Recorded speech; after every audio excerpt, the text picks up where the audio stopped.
ជើងជាប់ច្បាក់ដៃអត់មានប្រាក់កាសុនណាជិនជើងចូលស្រុកគេឃើញស្នាមសាក់គេចង់បំបាក់ខ្ញុំស្រែកតវ៉ាមើលដៃខាងស្នាមដាបជាងប្រឡាក់មិនដួងមិនបាក់ឯនេះកូនអ្នកសាក់ដាក់ដៃពឹងទុំទូត្រូវគេកាក់ចិត្តខ្ញុំសោះស្នាមងើបចូលតវ៉ា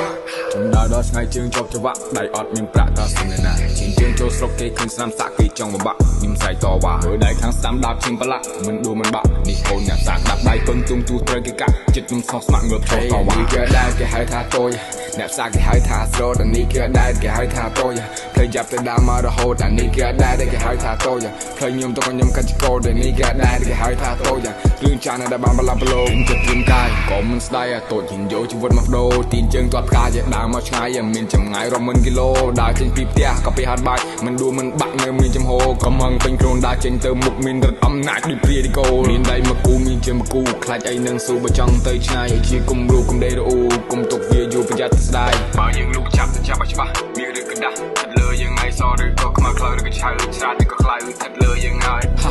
ដៃជើងប្រឡាក់ខ្លួនសុទ្ធតែសាក់អត់មានឋានៈតែមានអ្នកណាខ្ញុំដើរតែឯងខ្ញុំដួលតែឯងស្លាប់អត់អ្នកសែងដើរចូលសង្គ្រាមអត់មានឲ្យក្រោះឲ្យងាប់ទៅចុះមានអ្នកណាមិនស្ដាយជីវិតបើសិនបានស៊ូខ្ញុំគិតខ្ញុំគូឲ្យអស់កាលាស្លាប់ទៅជាឆ្អឹងទៅគ្មានប្រលឹងចិត្តដូចជាសឹងនៅពឹងអាត្មាស្លាប់ទៅជាខ្មោចទៅខ្លួននៅសល់គេដុតកំឡោចក៏មិនខ្លាចអ្នកណាថាធ្វើគឺធ្វើមិនដេកចាំមើលខំប្រឹងរុះរើមិនចាំគេថារូបកាយតែមួយក៏ដៅ1000កំចង់បំភាន់នេះកូនអ្នកសាដល់ថ្ងៃជើងជាប់ច្បាក់ដៃអត់មានប្រាក់ក៏សុនណាជិនជើងចូលស្រុកគេឃើញស្នាមសាក់គេចង់បំបាក់ខ្ញុំស្រែកតវ៉ាមើលដៃខាងស្ដាំដាបឈាមប្រឡាក់មិនដួលមិនបាក់ឯនេះកូនអ្នកសាក់ដាក់ដៃពឹងទុំទូត្រូវគេកាក់ចិត្តខ្ញុំសោះស្មាក់ងើបចូលតវ៉ា